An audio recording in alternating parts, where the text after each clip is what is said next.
Welcome back to Sunslake Cricket World Cup Hangama, which is brought to you by Zameen.com. हर पता हमें पता है and powered by Spark Smartphones presented by Panther Tires. आज अहम match था पाकिस्तान के लिए और पाकिस्तान के लिए ये मैच जीतना बहुत ज़रूरी था। पाकिस्तान ने न्यूजीलैंड को आज डक लुइस सिस्टम के तहत शिकस्त दे दी है। न्यूजीलैंड की जानिब से बहुत अच्छी बैटिंग का मुजाहिरा किया गया, 401 रन बनाए गए थे और पाकिस्तान के लिए ये हदफ बड़ा मुश्किल दिखाई दे रहा था, लेकिन पाकिस्तान की जानिब से फ़खर जमान ने जिस तरह शानदार बैटिंग का मुजाहिरा किया, उनकी इनिंग्स में 11 छक्के शामिल थे और 8 चौके शामिल थे। इस तरह बारिश की वजह से मैच मुतासिर भी रहा और पाकिस्तान ने ये मैच न्यूजीलैंड को डक लुइस सिस्टम के तहत 21 रन से हरा दिया है और सेमीफाइनल में पहुंचने के अभी भी पाकिस्तान के इम्कानात मौजूद हैं। पाकिस्तान किस तरह सेमीफाइनल में अब जाएगा, इस पे डिस्कशन करेंगे। हमारे साथ स्टूडियोज में मौजूद हैं सलीम मलिक साहब और अब्दुल रऊफ साहब। सलीम मलिक साहब का रुख करते हैं सबसे पहले। सलीम मलिक साहब, लग नहीं रहा था जिस तरह पाकिस्तानी बॉलर्स की जानिब से कारकर्दगी दिखाई गई और इस पूरे वर्ल्ड कप में ही जिस तरह पाकिस्तानी बॉलर्स स्कोर दे रहे हैं, लेकिन जब 401 के बाद फ़खर जमान बैटिंग पर आए और उनकी जानिब से धुआंधार बैटिंग की गई, छक्के लगाए गए, 11 छक्के उन्होंने आज लगाए हैं। कैसे देखते हैं आज की परफॉर्मेंस को? देखें, फ़खर वो वाहिद एक प्लेयर है जिसको हम पिछले 2-3 प्रोग्राम पहले भी 2-3 मैच पहले हमने कहा था कि इसको खेलना चाहिए, क्योंकि ये वाहिद वो प्लेयर है जो बाकी टीमों के साथ अगर आप उसका मुआवजा करें ना, तो ये तेज़ खेलता है, कंपैरेटिवली हमारे बाकी ओपनर से बेहतर खेलता है। तो हमें उस वक्त भी हमें अफसोस हुआ था कि फ़खर को क्यों नहीं इन्होंने खिलाया, और आज उसने प्रूव किया है कि वो वाहिद एक प्लेयर था। आज अगर आज आप देखें तो आज न्यूजीलैंड पाकिस्तान का मैच नहीं था, आज न्यूजीलैंड फ़खर का मैच था। बिल्कुल, वो अकेला वाहिद एक प्लेयर था। अगर आज 126 वो 81 बॉल पे ना करता तो शायद हम डक लुइस के मेथड पे हम शायद जीत ही ना सकते, क्योंकि वो वाहिद प्लेयर था जिसने इतना तेज़ खेला कि वो इतना अंडर प्रेशर ले आया दूसरी टीम को कि हम आसानी से ये मैच जीत गए। तो मैं समझता हूँ एक ग्रेट इनिंग थी, बहुत बड़ी इनिंग थी। उसके साथ मैं एक चीज़ और मेंशन करनी चाहूँगा यार, कि आज आपको देख के लोग हैरान हुए होंगे कि एहसन साहिर की जगह कैसे आ गए यार। साहिर हमारे बहुत अच्छे दोस्त हैं, हमारा उनके साथ बहुत टाइम गुजरा है। वो बेचारे बीमार हैं, उनके नाक से खून बंद नहीं हो रहा 2-3 दिन से, तो वो बेचारे बड़ी मुश्किल से ये प्रोग्राम कर रहे थे। तो आप सबसे दुआ के लिए उनके लिए कहेंगे कि उनके लिए दुआ करें, अल्लाह ताला उनको सेहत दे। वो हॉस्पिटल में है, उनकी सर्जरी होने वाली है। मैं असल में साहिर भाई के फैंस के साथ माजरत भी करना चाहता था इंट्रो में कि जो बैठे होंगे देखने के लिए उनको और वो नज़र नहीं आए, तो हम सब बिल्कुल दुआगो हैं कि अल्लाह ताला उनको जल्द से जल्द सेहतयाब करे। रऊफ साहब का रुख करते हैं। रऊफ साहब, एक इंटेंट जो पाकिस्तान की जानिब से नज़र आनी चाहिए थी वर्ल्ड कप के स्टार्ट में, जो बाकी टीमों में नज़र आ रही थी, लेकिन पाकिस्तान की जानिब से वो चीज़ नज़र नहीं आ रही थी। अब एक अहम मैच था, उसमें ये चीज़ नज़र आई और फ़खर जमान जैसे ही टीम में वापस आए, उनकी जानिब से ये दिखाया गया कि ऐसे बैटिंग करते हैं, इस तरह बाकी टीमें बैटिंग कर रही हैं। वो आज शो किया गया है। कैसे देखते हैं आज की उनकी इस इनिंग्स को? देखें, वो इसीलिए तो पाकिस्तान को कहते हैं कि पाकिस्तान की टीम जो है अनप्रेडिक्टेबल टीम है, और इसकी टीम सिलेक्शन भी अनप्रेडिक्टेबल होती है, क्योंकि जो 4-5 बंदे हैं फ़खर जमान समेत, वो पाकिस्तान का जो वर्ल्ड कप का प्लान था उसका ही पार्ट नहीं थे, और उनको बिल्कुल एशिया का अपने लास्ट मोमेंट पर पाकिस्तान की टीम में शामिल किया गया। और बाज़ ऐसे थे स्पिनर्स जो हमारे जो स्पेशली यहाँ पर होने चाहिए थे, वो नहीं है, क्योंकि जो हमारे तीनों स्पिनर्स हैं वो इस काबिल नहीं है कि वनडे क्रिकेट खेलें। आपने उनको 6-7 मैचेस में ट्राई किया तो उनकी कोई परफॉर्मेंस नहीं थी, और एक बहुत ही इंपॉर्टेंट मैच था पाकिस्तान का आज न्यूजीलैंड से। अगर आज पाकिस्तान मैच हार जाता तो पाकिस्तान बिल्कुल कम्प्लीटली इस टूर्नामेंट से आउट हो जाता। और आज देखें, इस इंपॉर्टेंट मैच में इंडिया की पिच पे, जो कि बैटिंग के लिए भी पैराडाइज है और उसके बाद जो स्पिन बॉलर्स के लिए बड़ी इफेक्टिव है, उससे पाकिस्तान की तरफ से एक भी स्पिनर इस मैच में हिस्सा नहीं ले रहा था। और ये मेरा ख्याल है कि सबसे बड़ा हमारे नेगेटिव पॉइंट्स उस वक्त सामने आते हैं ज़्यादातर जब हम मैच हार जाते हैं, मगर जब जीत जाते हैं तो हमारे जो काफ़ी माइनस चीज़ें हैं वो छुप जाती हैं। अगर आपने बेहतर करना, अपने आप को आगे जीतना चाहते हैं, वर्ल्ड कप में इंपॉर्टेंट पोजीशन लेना चाहते हैं, पाकिस्तान की क्रिकेट को बेहतर करना चाहते हैं, तो ये जो आपके फॉल्ट्स हैं इनको हाईलाइट करना बहुत ज़रूरी है कि आज एक सबसे इंपॉर्टेंट तरीन मैच था इस टूर्नामेंट में आपके लिए, उसमें आपका कोई भी स्पिनर पार्टिसिपेट नहीं कर सका। इसकी क्या वजह है? इसका मतलब है कि आपने जो सिलेक्शन की थी वो इंतहाई गैर मैरी थी, उस काबिल नहीं थे कि उनको टूर्नामेंट में साथ लाया जाता। और आज इंपॉर्टेंट मैच पे आपने उन सबको बाहर बिठाया और एक ऐसी पिच जो कि स्पिनर्स के लिए साजगार थी, उस पर आपने 4 सीमर्स के साथ न्यूजीलैंड के खिलाफ खेला। ये आप, मेरा ख्याल है कि लकी थे कि आप ये बारिश हुई और आप मैच जीत गए। और इसमें फ़खर जमान की जो इनिंग है, मेरा ख्याल है कि ये पाकिस्तान की हिस्ट्री की एक बड़ी इनिंग्स में से एक है, जो कि हमेशा के लिए तारीख में अमर हो चुकी है और याद रखी जाएगी। मगर जो आपने ब्लंडर्स की हैं बॉलिंग में, देखें 400 रन आपने करवाए हैं। आपके जो प्रीमियर बॉलर्स हैं उन्होंने 90 रन दिए 9 ओवर में, एक ने 90, दूसरे ने भी 90 दिए, एक ने 85 दिए। और कोई भी, और इसमें इफ्तिखार ने 55 फॉर 1, जो आपके पार्ट टाइम बॉलर्स थे आपने उनसे बॉलिंग करवाई है। तो मेरा ख्याल है कि जब तक हम अपनी गलतियों को अंडर कार्ड पर डालेंगे हम बेहतर पोजीशन में नहीं आ सकते। ये ज़रूर होगा कि कभी ना कभी हम कोई ना कोई मैच जीत जाया करेंगे किसी एक इंडिविजुअल की बड़ी परफॉर्मेंस की वजह से, मगर कंसिस्टेंसी नहीं आएगी हमारे अंदर। बिल्कुल। सलीम साहब, राउत साहब तो बॉलर हैं, तो यकीनी तौर पे वो बॉलिंग की जो गलतियां हैं उस पर भी हम बात करेंगे, और जैसा कि वो कर भी रहे हैं। लेकिन एक जो मेजर चीज़ नज़र आई है आज बाबर आजम की इनिंग्स, उन पर मुसलसल तनकीद हो रही थी कि वो टीम के लिए नहीं खेलते। आज जिस तरह उन्होंने 66 रन बनाए हैं, और फ़खर जमान वो देख रहे थे कि वो सिक्सेस लगा रहे हैं, इनिंग्स बिल्ड कर रहे हैं, तो उन्होंने उनको स्ट्राइक दिया है। और जहां पे ज़रूरत पड़ी है कि फ़खर जमान थोड़ा सा रुके हैं, तो वहां पे उन्होंने भी चौके मारे हैं। आज बाबर आजम की इनिंग्स को कैसे देखते हैं आप? देखें, जो जितना बड़ा टोटल था, अगर आज भी वो इस तरह ना खेलते तो मेरा ख्याल नहीं था। आज तो कश्तियाँ जला के खेलना पड़ना था, और वो खेलना चाहिए था। एक अच्छी चीज़ थी, अगर आज भी अगर आप स्ट्राइक रेट देखें तो बाबर का इतना इम्प्रेसिव नहीं है। उसकी रीज़न ये थी कि फ़खर ने मौका ही नहीं दिया। वो मैं ये नहीं कह रहा कि वो अच्छा नहीं खेले, या क्योंकि वो ये एक अच्छी चीज़ होती है अच्छे बैट्समैन की, कि जब एक बैट्समैन अच्छी स्ट्राइक से स्कोर कर रहा है, जैसे फ़खर करता है हमेशा से, तो उसने स्ट्राइक उसको ज़्यादा दी ताकि वो स्कोर किसी जगह रुके ना। हाँ, अगर फ़खर आउट होते तो शायद फिर प्रेशर पड़ता बाबर पे और बाबर तेज़ खेलने की कोशिश करते।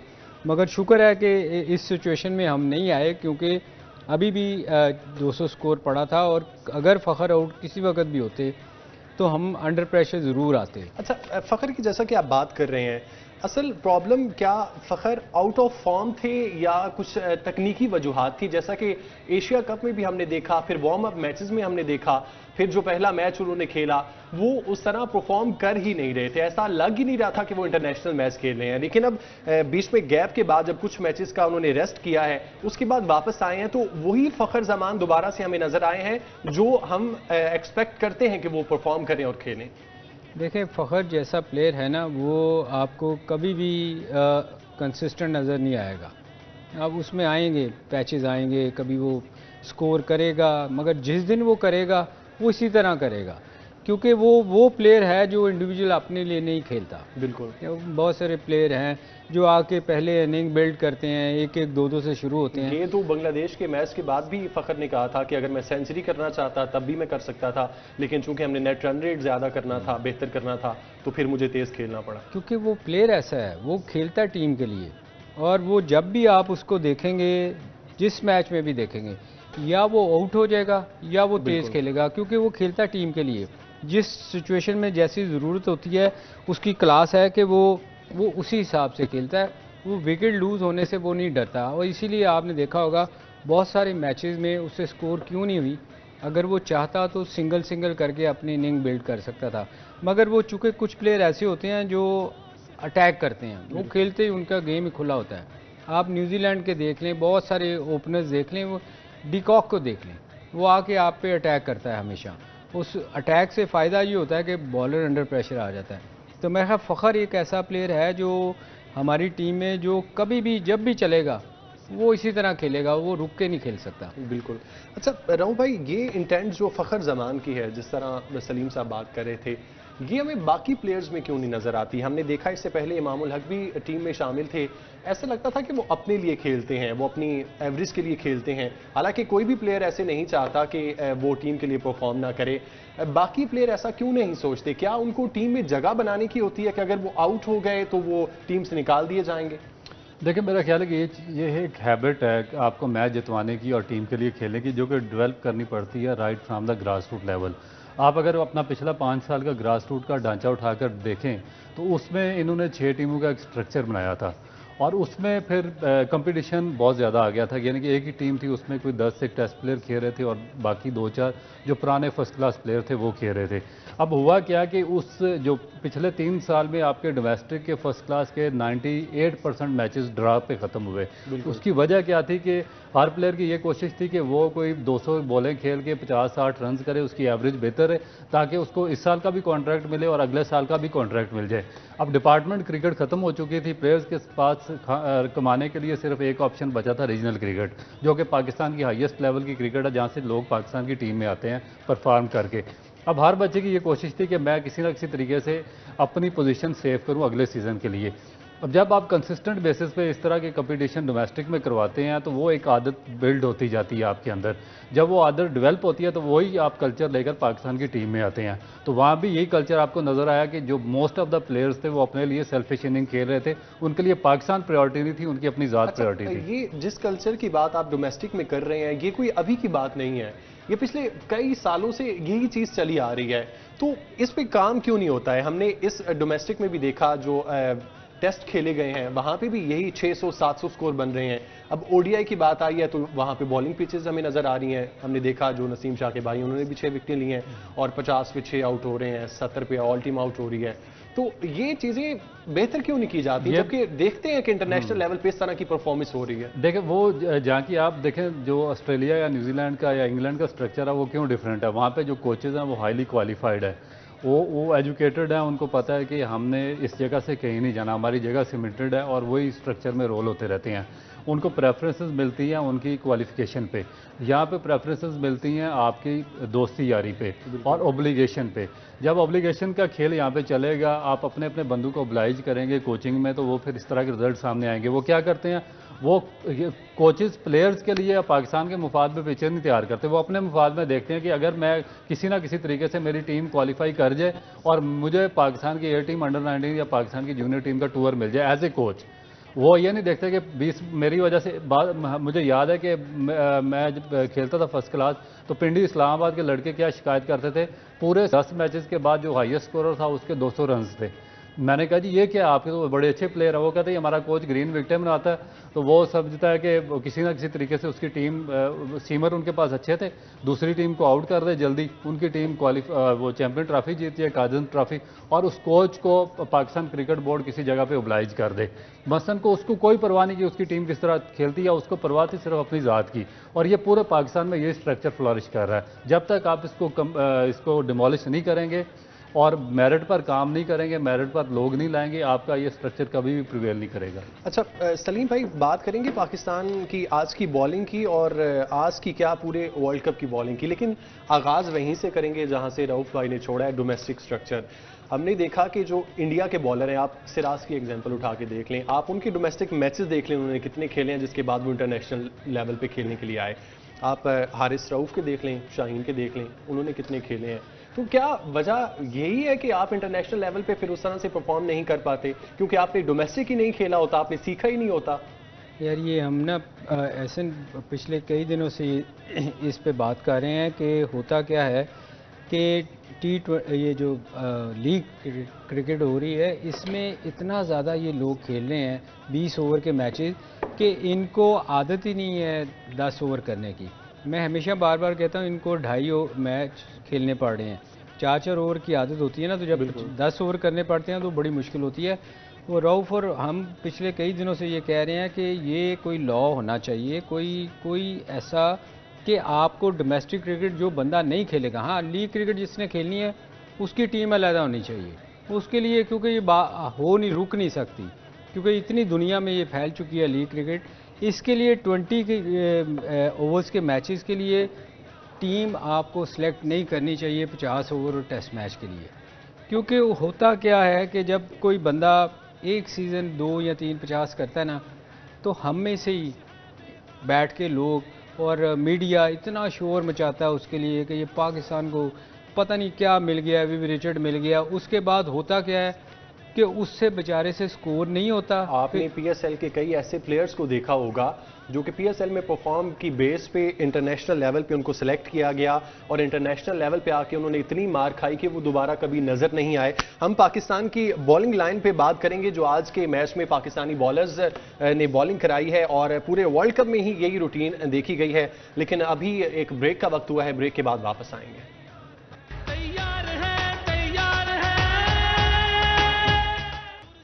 ब्रेक के बाद आपको खुश आमदीद कहते हैं। आज के इंपॉर्टेंट मैच के हवाले से डिस्कशन हो रही है। पाकिस्तान ने जिस तरह न्यूजीलैंड को आज शिकस्त से दोचार किया, बैटिंग लाइन के बारे में तो बात हो चुकी है, जिस तरह फ़खर जमान की जानिब से आज बैटिंग की गई और बाबर आजम ने भरपूर उनका साथ दिया।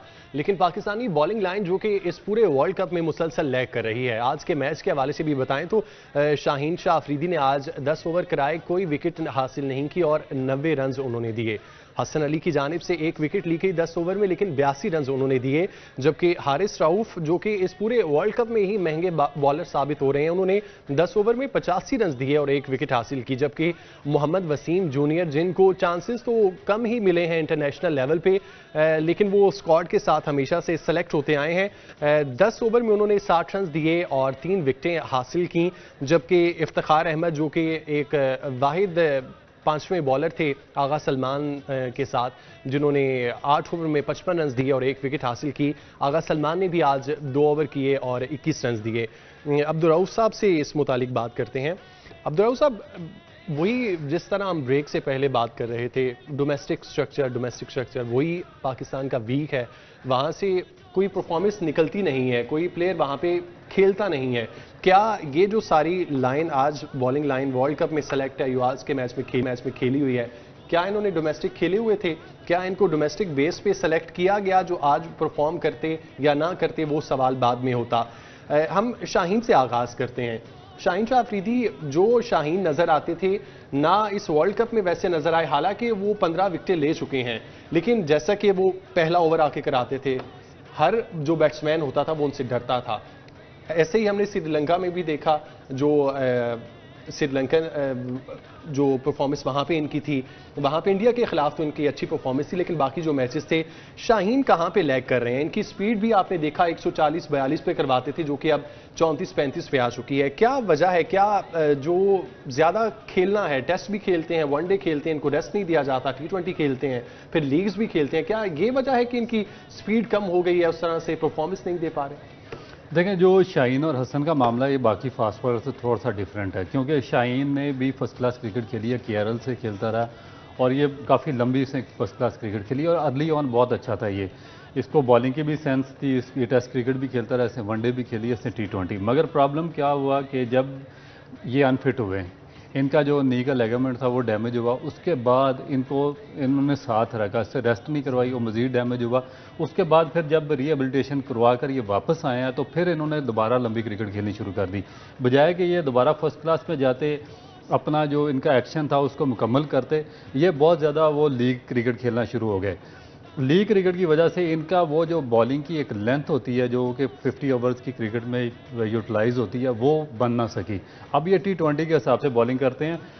बेसिक जो मेरा ख्याल है कि इसमें आप ब्लेम शाहीन को नहीं दे सकते, जो पाकिस्तान का कोचिंग स्टाफ है उस पर ब्लेम आता है कि जो हर बॉलर होते हैं उसके बायोमैकेनिक्स बॉलिंग के डिफरेंट होते हैं, उसके मसल्स डिफरेंट यूज़ होते हैं। कोई नी से बॉलिंग करता है, कोई शोल्डर बॉलर होता है, कोई हिप डोमिनेंट बॉलर्स होते हैं, तो हर एक को डिफरेंट तरीके से ट्रीट करना चाहिए।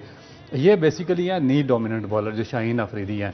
ये सोच जो इनके दिमाग में किसी ने डाल दिया कि आप तेज़ भाग के आके तो बॉल तेज़ कर सकते हैं। नी डोमिनेंट बॉलर कभी भी उसको वो डिपेंडेंट नहीं होता अपने रन अप से कि वो तेज़ एक्सेलरेट करेगा तो वो तेज़ बॉलिंग करेगा।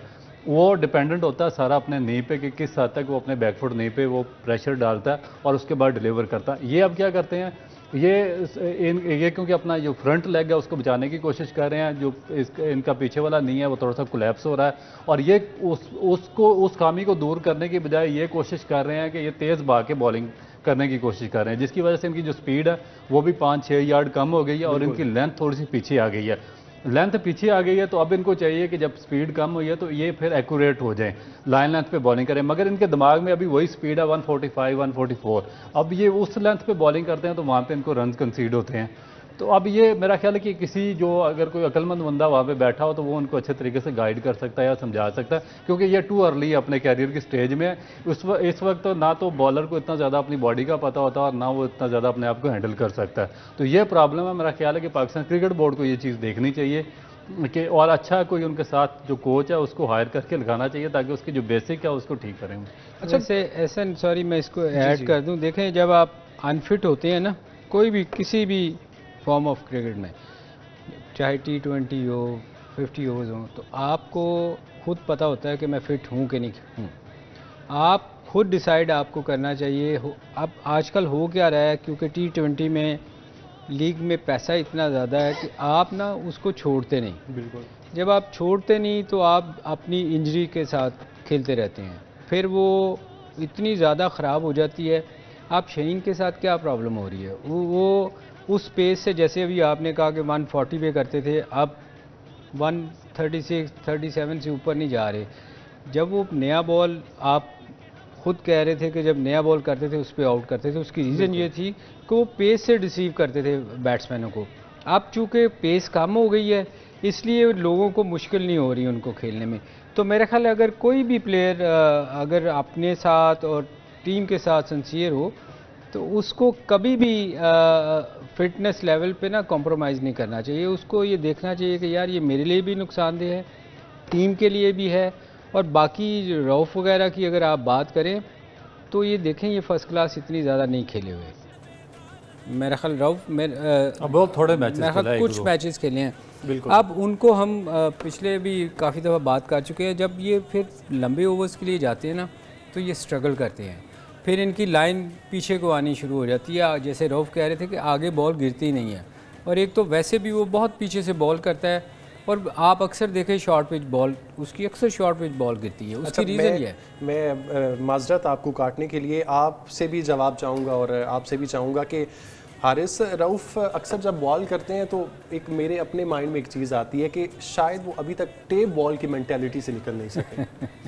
देखो बेसिक वही चीज़ ये जो सलीम भाई ने बात की है कि ये चीज़ें थी, वो देखें वो आए एग्जैक्टली टेप बॉल से ही हैं। वो उसने कभी खुद ये नहीं कहा कि मैं हार्ड बॉल क्रिकेट खेलता रहा या किसी क्लब से खेलता रहा या मैं किसी डिस्ट्रिक्ट की टीम से आया हूँ। खुद एडमिट करते हैं कि वो टेप बॉल से आए।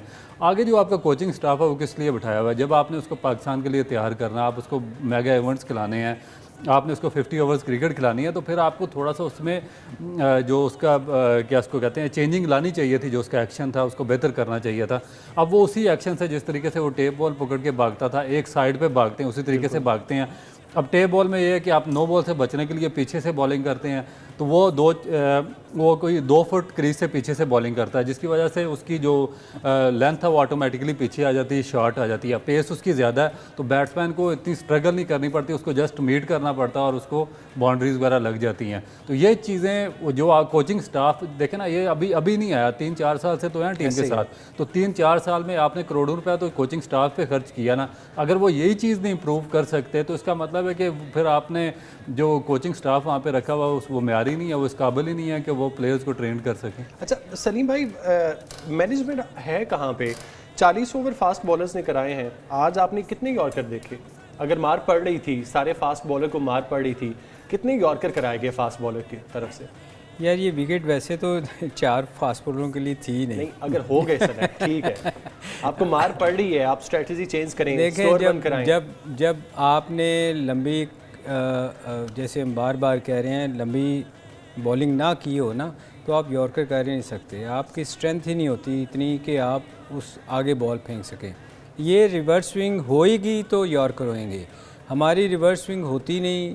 पिछले मैच में आपको बांग्लादेश के मैच में हर चीज़ नज़र आई होगी, बिल्कुल यॉर्कर भी नज़र आए होंगे, बॉल भी नहीं खेली जा रही। उसकी रीज़न ये थी कि हमारी रिवर्स स्विंग हो रही थी।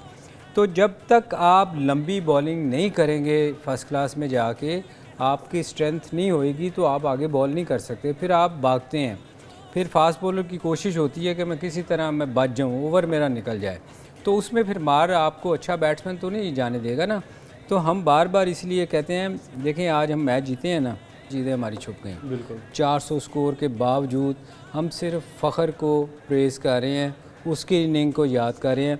हम रविंद्रा की इनिंग को भी भूल गए हैं, विलियमसन की भी इनिंग को भूल गए हैं, हम सब कुछ भूल गए हैं, हम अपनी इवन अपनी बॉलिंग को भी भूल गए हैं। फखर के लिए तो चेयरमैन पीसीबी ने 10 लाख का इनाम का भी ऐलान कर दिया है। उसके लिए तो मेरा ख्याल 10 करोड़ का करना चाहिए, जितनी बड़ी इसने इनिंग खेली है। ऐसे ही है। मगर बात यह है कि हम जीत जो है ना बहुत सारी चीज़ें छुपा देती है, मगर हमें अगले मैच में ये सोचना चाहिए, क्योंकि हमारे बड़ा अगला क्रूशल मैच है। देखें बेंच पे एक ज़मान बैठा हुआ है, अभी आपने नया लड़का वसीम खिलाया, उसने अच्छी बॉलिंग की है। मेरे ख्याल में अगर कोई फॉर्म में भी है, इवन आप मैच जीत भी गए हैं, तो आपको ज़मान बुरा बॉलर नहीं है, वो रिवर्स स्विंग बहुत अच्छी करता है, मैंने उसको देखा है। और एक वैसे भी आपको जब एक आपका अच्छा जिस पे आप रिलाय कर रहे हैं, जैसे रऊफ़ है या उसको खिलाया है हसन को, ज़रूरी नहीं है कि आप उसको बार बार उन्हीं को चांस दें। आप अपने जो बैठा हुआ है, मेरे ख्याल में मैं समझता हूँ वो बेहतर बॉलिंग करता, लेकिन वो 15 में नहीं है ना, वो खेल तो नहीं सकता। ज़मान 15 में नहीं है, आप देखें ना, अनफॉर्चुनेटली वो टीम में नहीं है।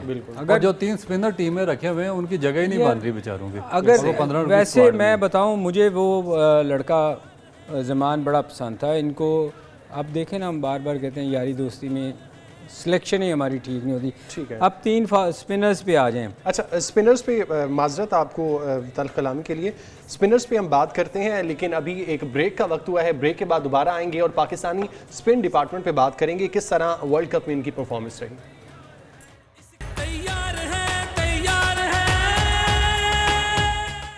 ब्रेक के बाद आपको खुशामदीद कहते हैं। पॉइंट्स टेबल पे भी बात करेंगे और आपको बताएंगे कि कौन सी टीम क्वालिफाई कर चुकी है और किसके चांसेस बहुत ज़्यादा हैं। लेकिन उससे पहले, जैसा कि ब्रेक से पहले हम बात कर रहे थे स्पिन डिपार्टमेंट के हवाले से, उस मुतालिक बात करेंगे। जिस तरह इस वर्ल्ड कप में स्पिन डिपार्टमेंट की जानिब से कारकर्दगी दिखाई गई है, सलीम साहब इस मुतालिक बात कर रहे थे। सलीम साहब, शादाब खान हों या उसामा मीर हों, आगा सलमान भी थोड़ी बहुत करा लेते हैं, जबकि इफ्तिखार को तो हमने देखा कि 5वें स्पिनर के तौर पे भी आप खेले हैं। यारी दोस्ती के हवाले से बातें काफ़ी की जाती हैं, आप समझते हैं इसमें कोई हकीकत है कि वाकई यारी दोस्ती की बेस पे ये स्पिन डिपार्टमेंट सेलेक्ट किया गया, जिस तरह शादाब की कारकर्दगी थी, फिर नवाज़ की कारकर्दगी जिस तरह हमने माजी में देखी? यार वो बज़ाहिर तो देखें, आज हमें क्यों 4 फास्ट बॉलर्स के साथ जाना पड़ा। अगर हमने अच्छी सिलेक्शन की होती तो मेरे ख्याल 4 फास्ट बॉलर के साथ आप ना जाते। आप एक स्पिनर तो इंडियन जैसी विकेटों पे, जहां बाकी जितनी भी टीमें हैं वो अपने स्पिनर्स यूज़ कर रही हैं। बहुत एक हम हैं जिन्होंने इस मैच में स्पिनर को बिल्कुल ही बाहर बिठा दिया। तो ये सिलेक्शन ही है ना, आप खुद प्रूफ कर रहे हैं कि हमारी सिलेक्शन अच्छी नहीं है, कि हम स्पिनर खिला ही नहीं रहे। तो ये हम बहुत दफ़ा कह चुके हैं ऐसा कि आके ना इनको बहुत सारी चीज़ों पे काम करना होगा। कि आप जब किसी भी टूर पे जाते हैं ना, किसी टूर पे, अब आपने ऑस्ट्रेलिया जाना है तो आपको ऑस्ट्रेलिया की कंडीशन के हिसाब से टीम सेलेक्ट, वहाँ पे खिला लें 4 फास्ट बॉलर। नहीं, मैं वही कह रहा हूँ ना जी, कि आप इंडिया गए हैं, आपका पाकिस्तान और इंडिया में कोई फ़र्क नहीं है। बिल्कुल, आप इवन बांग्लादेश चले जाएं तो आपको पता होना चाहिए कि हमारी कंडीशन में कौन से बॉलर बेहतर हैं।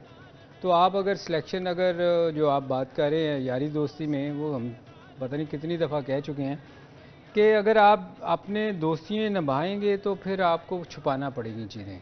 फिर आप फास्ट बॉलर खिलाएंगे, कभी आप बॉलिंग करेंगे, कभी मैं करूँगा, जैसे इफ्तिखार कर रहा है या आगाज़ से करवाएंगे। बिल्कुल, तो ये फिर चीज़ें आपको नज़र आएंगी। तो मेरा ख्याल आइंदा के लिए जो सिलेक्शन होनी है उसमें बड़ा सोच विचार के इनको देखना चाहिए। और अगले मैच के लिए भी मेरा ख्याल है इनको बैठ के सोचना पड़ेगा कि क्योंकि आज तो जीत गए, अगले मैच भी क्रूशल हैं, तो उसमें क्या टीम खिलानी चाहिए। वो विकेट और सारी चीज़ें मैनेजमेंट जो गई हुई है वहाँ, इतने लोग गए हैं, इनको बैठ के सोचना पड़ेगा कि अगले मैच के लिए क्या करना है। अच्छा, राउत साहब, आप समझते हैं कि आज जो 4 फास्ट बॉलर खिलाए गए हैं, वो एक डर था, जो जिस तरह हमने पिछले मैचेस में देखा कि बैट्समैन आउट ही होते चले गए, तो वो एक डर था कि एक एक्स्ट्रा बैट्समैन ऐड कर लिया जाए ताकि हमारी बैटिंग कोलैप्स ना हो, हालांकि विकेट ऐसी नहीं थी कि 4 फास्ट बॉलर खिलाए जाएं? देखिए, मेरा नहीं ख्याल कि डर था, क्योंकि आप अगर इंडियन पिचेस की पास्ट हिस्ट्री भी लगा लें और प्रेजेंट जिस तरह वर्ल्ड कप में खेल रही हैं, आप देखें कि जो लास्ट मैच हुआ अफगानिस्तान का नीदरलैंड के खिलाफ, उन्होंने 4 स्पिनर से खेला। उसके बाद जो इंडिया का और एक बड़ा इंपॉर्टेंट मैच हुआ था ऑस्ट्रेलिया के खिलाफ, उसमें इंडिया ने 3 स्पिनर्स खिलाए। ठीक है। माजरे के साथ मैं बात कर रहा हूँ कि जो बैट्समैन एक्स्ट्रा ऐड किया, आगा सलमान को ऐड किया, नवाज या शादाब उसामा मीर की जगह, उसी पे मैं आ रहा हूँ। जी जी, उसी पे आ रहा हूँ। वो ये है कि इनके पास स्पिनर था ही नहीं। ये इन बेचारे टाइम पास के लिए सिलेक्शन कमेटी ने 7 भेजे थे। इनको एशिया कप से 7 कैरी कर रहे थे, पिछले 2 साल से 7 कैरी कर रहे हैं। ये जो आपके तीनों स्पिनर्स हैं, एशिया कप में इनकी क्या परफॉर्मेंस रही, पिछले 2 साल इनकी क्या परफॉर्मेंस रही, करंट जो वर्ल्ड कप हुआ है, वार्म अप मैचेस हुए, 7 मैचेस में क्या परफॉर्मेंस थी। जब बिल्कुल ये फ्लैट आउट हो गए, किसी काम के नहीं रहे, तो उन्होंने कहा कि इनसे जान छुड़ा के 4 फास्ट बॉलर ही डालें, हमें इनको नहीं खिलाना है, ये हमें माफ़ कर दें किसी तरीके से। अब मसला क्या है कि आपकी सिलेक्शन किस लिए गलत है। जो शादाब खान है, कितने फर्स्ट क्लास मैच खेला हुआ, आपने उसको टेस्ट मैच तक खिला दिया। इतने वो फर्स्ट क्लास मैच नहीं खेला जितने उसको टेस्ट मैच खिला दिए। मैं तो हैरान हूँ इनकी अक्ल पे और सोच पे कि किस तरीके से उसको टेस्ट मैच खिला सकते हैं। नवाज को ये टेस्ट मैच खिलाते रहे हैं यार। अगर एक T20 का बॉलर है, आप उसको T20 क्रिकेट तक रखें। फर्स्ट क्लास उसका जो टेस्ट क्रिकेट है या वनडे क्रिकेट है, उसका काम है जो लॉन्ग फॉर्मेट खेलता है आपका कंटिन्यूस पे, जिससे लंबे मैचेस खेले हुए। पास्ट में जिस तरह सईद अजमल थे, सकलैन मुश्ताक थे, मुश्ताक अहमद थे, आपके ये अब्दुर्रहमान थे, ये जुल्फ़कार बाबर थे, सईद अजमल थे, इनके 500-500 400 विकटें हैं फर्स्ट क्लास में। तो तब आके वो इसमें सर्वाइव कर रहे थे लॉन्ग फॉर्मेट में। ये 5-5 6-6 मैचेस वाले। अब होता क्या है, इन प्लेयर्स का क्या नुकसान हुआ इसमें। हसन अली टेस्ट क्रिकेट में परफॉर्म कर रहा था, उसको फोर्सफुली पाकिस्तान क्रिकेट बोर्ड की मैनेजमेंट ने वनडे और T20 वाइट बॉल क्रिकेट खिलाई, जिसमें वो परफॉर्म नहीं कर रहा था। वो तीनों फॉर्मेट से ही बाहर हो गया। हालांकि उसने साउथ अफ्रीका के खिलाफ 10 विकेटें ली थी टेस्ट मैच में। अब इधर क्या है, शादाब खान वो T20 का, नवाज T20 का, उनको ये ज़बरदस्ती ला के डाल रहे हैं वनडे में भी और टेस्ट क्रिकेट में भी। अब होगा क्या, वनडे क्रिकेट के वो बॉलर नहीं, इस फॉर्मेट से बाहर होंगे, तीनों फॉर्मेट से बाहर हो जाएंगे, उनका कैरियर ही खराब हो जाएगा। ये बजाय डेवलप करने के पहले प्लेयर्स का कैरियर ही बिल्कुल टोटल सिरे से ख़त्म कर रहे हैं। तो मेरा ख्याल है कि मैनेजमेंट, जिस तरह एक हार आपकी काफ़ी अच्छाइयाँ छुपा देती है ना, इस तरह एक जो जीत होती है ना, वो आपकी काफ़ी सारी चीज़ें अंडर कारपेट डाल देती है। तो मेरा ख्याल है कि बजाय कि चीज़ों को अंडर कारपेट डालने के, हमें इनसे सबक सीखना चाहिए ताकि आगे हमारी क्रिकेट सफ़र ना करे। ठीक है, पाकिस्तान के मैच और बैटिंग बॉलिंग के हवाले से हमने डिस्कशन कर लिया। पॉइंट्स टेबल की बात कर लेते हैं। और आज जो दूसरा मैच था ऑस्ट्रेलिया और इंग्लैंड के दरमियान, वो ऑस्ट्रेलिया मैच जीत चुका है। इंग्लैंड जो कि डिफेंडिंग चैंपियन था, वो अब तक सिर्फ एक मैच जीत सका है। सलीम साहब, इंडिया भी क्वालिफाई कर चुका है और साउथ अफ्रीका भी क्वालिफाई कर चुका है। ऑस्ट्रेलिया की आज जीत ने उनके चांसेस मजीद रोशन कर दिए हैं। आज के मैच के हवाले से अगर हम बात कर लें, इंग्लैंड को आखिर हो क्या गया है? डिफेंडिंग चैंपियन थी और इस वर्ल्ड कप से पहले तक वो परफॉर्म कर रही थी। अगर टॉप 4 की जब भी कोई बात होती थी तो इंडिया के साथ इंग्लैंड का दूसरा नाम होता था। एकदम से क्या हो गया यार? ये मैं टू बी ऑनेस्ट, मुझे मेरी सबसे फेवरेट टीम जो थी ना इस वर्ल्ड कप में, वो इंग्लैंड थी। क्योंकि अगर आप इनका पिछले सीरीज़ देखें ना, तो ये इन्होंने ऑलमोस्ट क्रिकेट चेंज कर दी थी। इवन टेस्ट मैच में ये 5-5 600 स्कोर कर रहे थे। यहाँ आके हालांकि ये लीग क्रिकेट भी खेलते हैं। अच्छा, इनकी प्रॉब्लम है गोरों की। मैंने ये, आप देखिएगा कि ये ना जब इनका परफॉर्मेंस नहीं करते ना, तो ये एकदम बिल्कुल ही वो गिर जाते हैं। और ये इंग्लैंड वैसे ऐसा नहीं था। मैंने और बहुत सारी टीमों को देखा, इस तरह मैंने न्यूजीलैंड को देखा हुआ है गिरते हुए। मगर इंग्लैंड एक बाहर टीम थी, वो हमेशा कम बैक करती थी। मगर इस टूर्नामेंट में मेरा ख्याल है वो पहली हार जो न्यूजीलैंड से हुई है ना, उनसे बर्दाश्त नहीं हुई, क्योंकि वो बड़ी कांटेदार होती है। जैसे हमारी पाकिस्तान और इंडिया के साथ मैच होता है, उसके बाद वो संभल ही नहीं पाए। और मेरा ख्याल है वो डे बाय डे आप देखें कि उनकी परफॉर्मेंस किसी मैच में भी नज़र नहीं आया कि वो वापस आए। हालांकि ये लीग क्रिकेट खेलते हैं, वहाँ इंडिया में आके बड़ी बड़ी परफॉर्मेंस करते हैं। उनके कैप्टन को देख लें आप, बटलर को, तो मैं हैरान हूँ वो इतना परफॉर्म करता है। बाकी जितने भी प्लेयर हैं वो एकदम बिल्कुल नीचे ही चले गए हैं, पता नहीं क्या हुआ है जी। चलें, ये तो वो खुद बता सकते हैं। कल के मैच की बात कर लेते हैं। इंडिया और साउथ अफ्रीका के दरमियान मैच होने जा रहा है। 2 टॉप की टीमें हैं और दोनों क्वालिफाई भी कर चुकी हैं। रऊफ भाई, कैसे देखते हैं, कौन जीतेगा कल का मैच? मेरा ख्याल है कि इंडिया को एक काम करना चाहिए, उनको टॉस जीत के साउथ अफ्रीका को सेकंड बैटिंग करवानी चाहिए, क्योंकि वो चेज कर लेते हैं। नहीं, वो चेज नहीं कर सकते। होते ही नहीं उनसे। 2 मैचेस उन्होंने चेज पे बड़े क्लोज खेले हैं। एक नेदरलैंड से मैच आ रहे हैं, नेदरलैंड को उन्होंने पहले बैटिंग कराई, नेदरलैंड ने 242 किया। तो इनसे वो 41 ओवर में 241 भी चेज नहीं हुआ, वो मैच ये हार गए थे। उसके बाद सेकंड मैच पाकिस्तान वाला था, 271 इन्होंने करना था। तो वो बड़ी मुश्किल से आखिरी ओवर में हमारी अपनी मिस्टेक्स थी कि हमने उनसे स्कोर कराया, अदरवाइज वो भी मैच हार जाते। ठीक है आप क्या समझते हैं? मेरा ख्याल है कि वो कभी भी ऐसा नहीं करेंगे, वो आखिरी मैच में बचा के रखेंगे जब वो आगे इंडिया साउथ अफ्रीका यार मुझे लगता है इंडिया, देखें इंडिया बहुत अच्छा परफॉर्म कर रही है इस टूर्नामेंट में अभी तक, और मेरा ख्याल है कि इंडिया कोशिश करेगा कि उनके जो बाहर लोग बैठे हैं, क्योंकि क्वालिफाई तो कर गए हैं, बिल्कुल बिल्कुल, तो वो कोशिश करेंगे कि अपने नए लड़कों को चांस दें। ठीक है, हमारे पैनलिस्ट की जानिब से तो इंडिया को फेवर दे दी गई है कि वही जीतेंगे, और जिस तरह इंडिया परफॉर्म कर रहा है ऐसे लग भी रहा है कि शायद ही वो कोई मैच हारें। इस मुतालिक कल के मैच से पहले भी बात करेंगे और मैच के बाद भी डिस्कशन करेंगे। फिल वक्त के लिए स्टूडियो से इतना ही।